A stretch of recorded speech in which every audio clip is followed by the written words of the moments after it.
Hi అండి, welcome to gainers academy. ఈరోజు సైకాలజీలో భాగంగా గార్డినర్ బహుళ ప్రజ్ఞా సిద్ధాంతం. గార్డినర్ అనేవాడు చెప్పిన బహుళ ప్రజ్ఞా సిద్ధాంతం. సరే, ఇది చాలా ఇంపార్టెంట్. ఇందులోంచి అప్లికేషన్ మెథడ్లో చాలా రకాలుగా క్వశ్చన్స్ అన్నవి అడుగుతూ వచ్చాడు.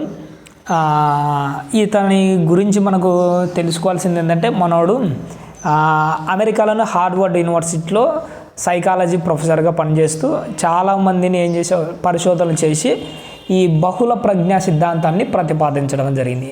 వీడు ఎక్కడ పనిచేసేవాడు? అమెరికాలోని హార్వర్డ్ యూనివర్సిటీలో. వీడు ఈ బహుళ ప్రజ్ఞా సిద్ధాంతాన్ని ప్రతిపాదించినది గాను స్వీడన్ ప్రభుత్వం ఈయనకి ఒక అవార్డు ఇచ్చింది. ఎవరికి? గార్డినర్ అనే వాడికి. ఏం అవార్డు ఇచ్చిందంటే ప్రిన్స్ ఆఫ్ ఆస్ట్రియా.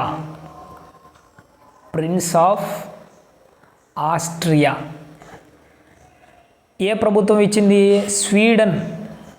స్వీడన్ అనే ప్రభుత్వం. వీడు బహుళ ప్రజ్ఞా సిద్ధాంతాన్ని ప్రతిపాదించినందుకు గాను ప్రిన్స్ ఆఫ్ ఆస్ట్రియా అనే బహుమతిని స్వీడన్ అనే ప్రభుత్వం వీడికి ఇవ్వడం అన్నది జరిగింది. వీడు ఒక బుక్ రాశాడు, పుస్తకం రాశాడు, చాలా important. Frames of the mind.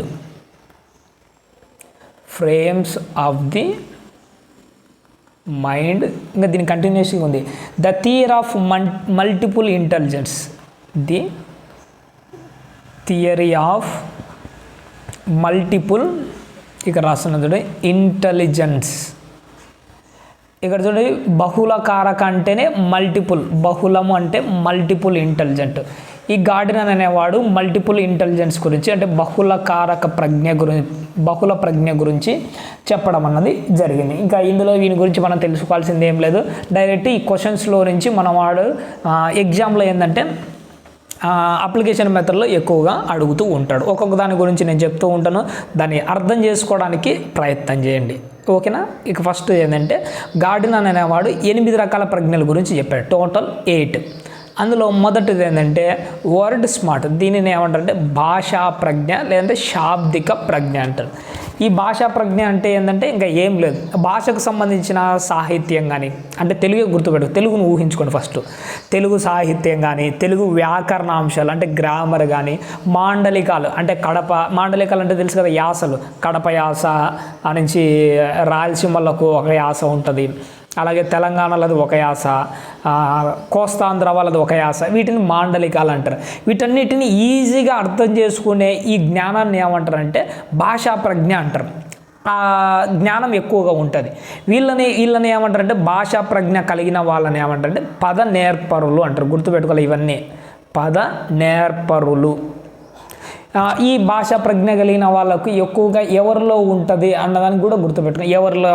కవులు, రచయితలు, పండితులు, సాహిత్యవేత్తలు, భాషోపాధ్యాయులు అంటే Telugu teacher, English teacher, Hindi teacher. వీళ్ళు అంటే కవులు, రచయితలు, పండితులు, సాహితీవేత్తలు, భాషోపాధ్యాయులు. వీళ్ళందరిలో ఉన్న ప్రజ్ఞ ఏంటి అని అడుగుతాడు. అదేంటి? భాషా ప్రజ్ఞ. ఓకేనండి, ఇంకంతే. అందులో ఏం నేర్చుకోవాల్సింది ఏం లేదు. భాషకు సంబంధించింది అనగానే భాషా ప్రజ్ఞ అని రాసేయండి. రెండోది నెంబర్ స్మార్ట్ అంటేనే గుర్తుపెట్టుకొని గణిత తార్కిక ప్రజ్ఞ. పదాల్లోనే కనపడుతుంటాయి. అంటే ఏంటి?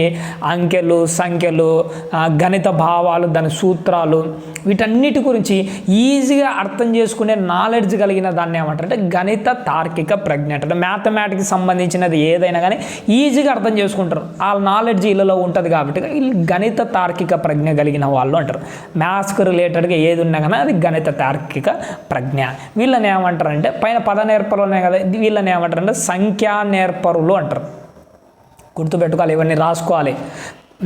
వీళ్ళని ఏమంటారంటే సంఖ్యా నేర్పరులు అంటారు. ఎగ్జాంపుల్గా వీళ్ళకి ఎవరైనా చెప్పుకోవచ్చు, గణిత శాస్త్రవేత్తలను రాసుకోవాలి. ఇవన్నీ గణిత శాస్త్రవేత్తలు, సాంఖ్యక నిపుణులు, అర్థశాస్త్రవేత్తలు అంటే ఎకనామిక్స్, గణితోపాధ్యాయులు అంటే మ్యాథ్స్ టీచర్స్. వీళ్ళందరూ ఎవరికి సంబంధించిన వాళ్ళు? గణిత తార్కిక ప్రజ్ఞ కలిగిన వాళ్ళకు సంబంధించిన వాళ్ళు. ఓకే, నెక్స్ట్ చూడండి, పిక్చర్ స్మార్ట్.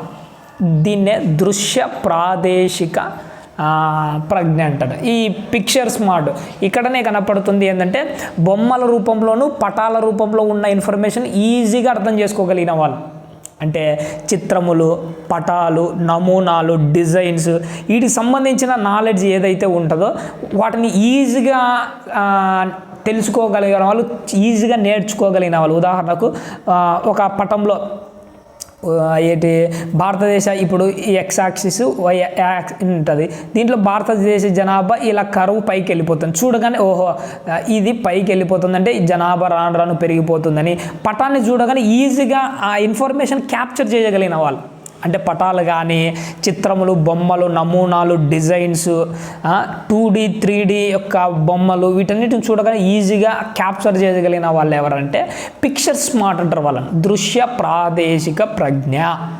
ఎవరిలో వీళ్ళలో చిత్ర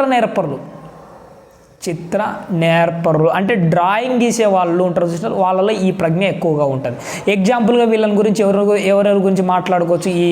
ఈ దృశ్య ప్రాదేశిక ప్రజ్ఞ అనగానే ఎగ్జాంపుల్గా ఎవరినైనా వాడుకోవచ్చు అంటే ఏడు రాస్తున్నాను చూడండి, ఇక్కడ రాస్తున్నాను. ఏది దృశ్య ప్రాదేశిక ప్రజ్ఞకు సంబంధించిన వాళ్ళని వీళ్ళందరినీ ఎవరైనా రాసుకోవచ్చు. ఆర్కిటెక్చర్స్, డిజైనర్స్, సివిల్ ఇంజనీరింగ్లు అంటే సర్వేయర్లు, ఇంకా శిల్పులు ఉంటారు చూసినారా, వీళ్ళందరికీ దృశ్య ప్రాదేశిక ప్రజ్ఞ అంటారు. అందుకోసమే ఈ దృశ్య ప్రాదేశిక అంటే ఏదో సినిమాలు ప్రదేశాలు అనుకోకండి, ఇక్కడ ఇంగ్లీష్లో పదాన్ని గుర్తుపెట్టుకోండి.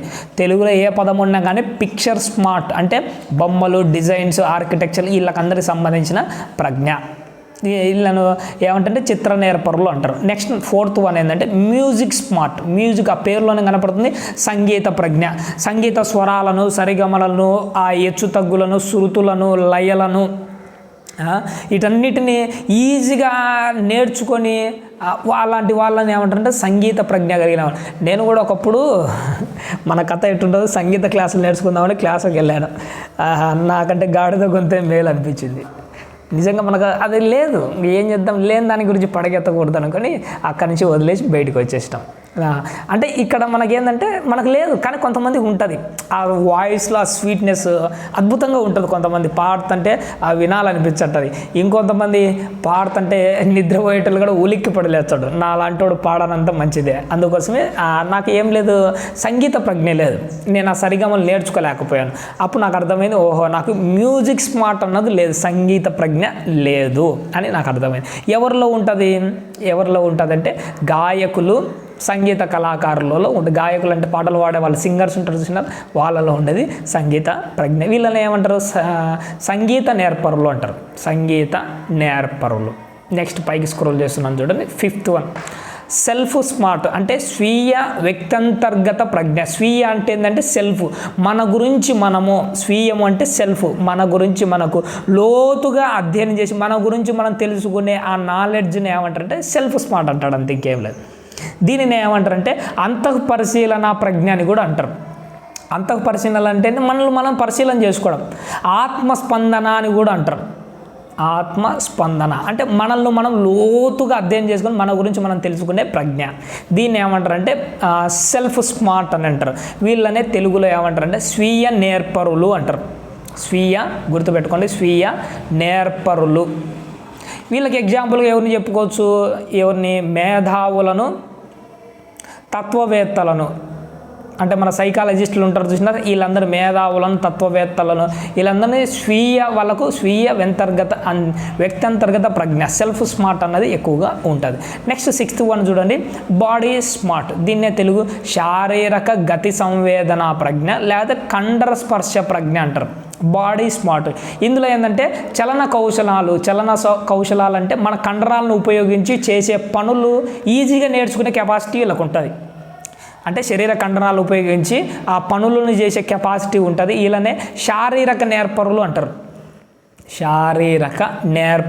ఎగ్జాంపుల్గా ఏంటి, వృత్తి పని చేసేవాళ్ళు అంటే కుమ్మరి పని చేసేవాళ్ళు, ఇంకొక పని వెంట్రుకలు కట్ చేసే పని, లేకపోతే ఆ నుంచి కొలిమిలో పని చేసే పని, ఇంకా ఏదైనా కానీ చేపలు పట్టే పని ఏదైనా ఉంటుంది. వాళ్ళది వృత్తి పని ఒకటి ఉంటుంది చూసినారా, బట్టలు ఉతికే వాళ్ళు, ఇలాంటి వీళ్ళందరిలో ఏముంటారు, శారీరక గతి సంవేదన ప్రజ్ఞ, కండర స్పర్శ ప్రజ్ఞ, ఇంగ్లీష్లో బాడీ స్మార్ట్ అంటారు. అంటే ఏంటి, వృత్తి పని చేసే వాళ్ళు, మెకానిక్స్ ఉంటారు చూసినారా, మెకానిక్స్, ఇంకా డ్యాన్స్ మాస్టర్లు, యోగా టీచర్లు, ఆపరేషన్ చేసే డాక్టర్లు, వీళ్ళకందరికీ ఏముంటుందంటే శారీరక గతి సంవేదన ప్రజ్ఞ అన్నది ఉంటుంది. ఇలానే శారీరక నేర్పరులు అంటారు. నెక్స్ట్ 7th వన్ ఆల్రెడీ ఇంతకుముందు మనం నేర్చుకున్నదే సాంఘిక ప్రజ్ఞ అలాంటిది కాదు, అదే సోషల్ స్మార్ట్ అంటే సాంఘిక ప్రజ్ఞ. వ్యక్తంతర ప్రజ్ఞ గుర్తుపెట్టుకోండి. వ్యక్తి అంతర్గత ప్రజ్ఞ అంటే సెల్ఫ్ స్మార్ట్. వ్యక్తి అంతర ప్రజ్ఞ అంటే ఇద్దరు పర్సన్స్ మధ్య వాని భావాలు మనం అర్థం చేసుకొని వానికి తగినట్టుగా ప్రవర్తించడం, దీన్ని వ్యక్తంతర ప్రజ్ఞ అంటారు. ఇది వ్యక్తి అంతర్గత ప్రజ్ఞ అన్నది ఇక్కడ పైన చూసినా వ్యక్తి అంతర్గత ప్రజ్ఞ, ఇది సెల్ఫ్, మనల గురించి మనం. ఇది ఏంటి, ఇతరుల గురించి అర్థం చేసుకోవడం. సాంఘిక ప్రజ్ఞలో ఏం చేస్తామంటే ఇతరుల గురించి అర్థం చేసుకొని వాళ్ళని ఇన్ఫ్లుయెన్స్ చేస్తూ కొన్ని మాటలు చెప్పి అవసరమైతే మన వైపు తిప్పుకునే ఒక ప్రజ్ఞ, దీన్ని సాంఘిక ప్రజ్ఞ అంటారు. పరస్పర వ్యక్తిత్వ ప్రజ్ఞ అంటారు. ఇది ఎక్కువగా ఎవరిలో కనపడుతుంది, రాజకీయ నాయకులు బాగా కనపడుతుంది. ఎందుకంటే మాయ మాటలు చెప్పి మోసాలు చేస్తూ ఉంటారు కాబట్టి. వ్యాపారస్తులలో కూడా బాగా కనపడుతుంది, ఎందుకంటే మాయ మాటలు చెప్పి పనికి మాలినది కూడా మనతో కొనిపించారు కాబట్టి. సంఘ సంస్కర్తలు వీళ్ళు మంచోళ్ళే అంటే వీళ్ళ గురించి ఏం మాట్లాడకూడదు, వీళ్ళలో కూడా బాగానే ఉంటుంది.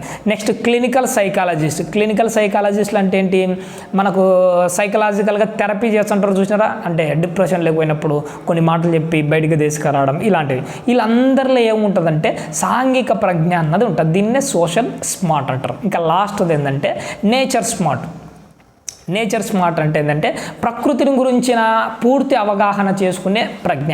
అంటే కొంతమంది సముద్రంలో లోపల అంటే చేపలతో కలిసి డ్రైవింగ్కి వెళ్ళిపోతుంటారు. అక్కడ చేపలు చూసుకొని వాటి గురించి తెలుసుకొని, అంటే ప్రకృతిలో ఉన్న జంతువులు, పక్షులు, మొక్కలు వీటన్నిటి గురించిన ప్రజ్ఞ అధికంగా ఎవరికైతే ఉంటుందో వాళ్ళని ఏమంటారంటే వాళ్ళకు ప్రకృతి ప్రజ్ఞ కలిగిన వాళ్ళు అంటారు. ప్రకృతి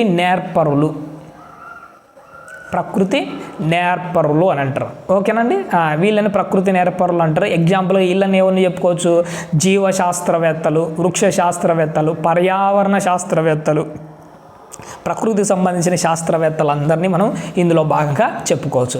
ఇప్పుడు గార్డినర్ గారు ఈయన మొత్తానికి 8 ప్రజ్ఞల గురించి చెప్పాడు కదా. ఈ ప్రజ్ఞలలో కొలవదగిన ప్రజ్ఞలు అంటే మనము వాటిని ఏం చేయొచ్చు, మనం మాపనం చేయొచ్చు. మాపనం అంటే కొలవదగినటి ఏంటంటే ఆ 8ని మనం కొలవలేము. మనవాడు ఏం చెప్పాడు, 3 మాత్రమే కొలవగలము అని చెప్పాడు. ఏంటంటే అవి భాషా సంబంధ ప్రజ్ఞ, గణిత, దృశ్య ప్రాదేశిక ప్రజ్ఞ. ఈ 3నే మనం మాపనం చేయొచ్చు అన్నాడు. ఏంటంటే ఇక్కడ చెప్తాను చూడండి, భాష, నెక్స్ట్ పిక్చర్ స్మార్ట్, గణితము. ఈ ఫస్ట్ ఉన్న ఈ 3నే మనవాడు కొలవచ్చు, అంటే వీటిని మాపనం చేయొచ్చు, మెజర్ చేయొచ్చు అని చెప్పాడు. ఏంటి, ఈ 3 మాత్రమే గార్డినర్. మిగతా వాటి గురించి మనము వీటిని కొలవలేము, వీటిని ఐడెంటిఫై చేయలేము అని మనవాడు తేల్చి చెప్పడం అన్నది జరిగింది. అర్థమైంది కదా. ఎగ్జామ్లో ఏమని అడుగుతుంటాడంటే ఈ భాషకు సంబంధించిన ఒక ఇది ఇచ్చి ఇది ఏ దానికి సంబంధించిన ప్రజ్ఞ అంటారు. వీళ్ళని స్వీయ నేర్పరులు అంటారా, లేకపోతే సంఖ్యా నేర్పరులు అంటారా, లేకపోతే ప్రకృతి నేర్పరుల, సంగీత నేర్పరులు అని కొంతమంది ఎగ్జాంపుల్ ఇచ్చాడు.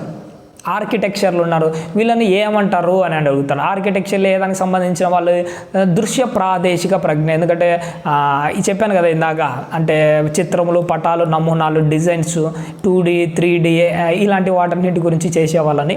అలా ఒక ఎగ్జాంపుల్ ఇచ్చి వీళ్ళు దేనికి సంబంధించిన వాళ్ళని అడుగుతారు. మీరు అది చూడగానే ఈజీగా రాసేయచ్చు, కానీ మీకు ఒకసారి వింటే ఇది ఈజీగా అర్థమవుతుందని చెప్పడం అన్నది జరిగింది. ఇంకా ఏం లేదు ఇందులో మనం నేర్చుకోవాల్సింది. థ్యాంక్ యూ అండి, థ్యాంక్ యూ వెరీ మచ్.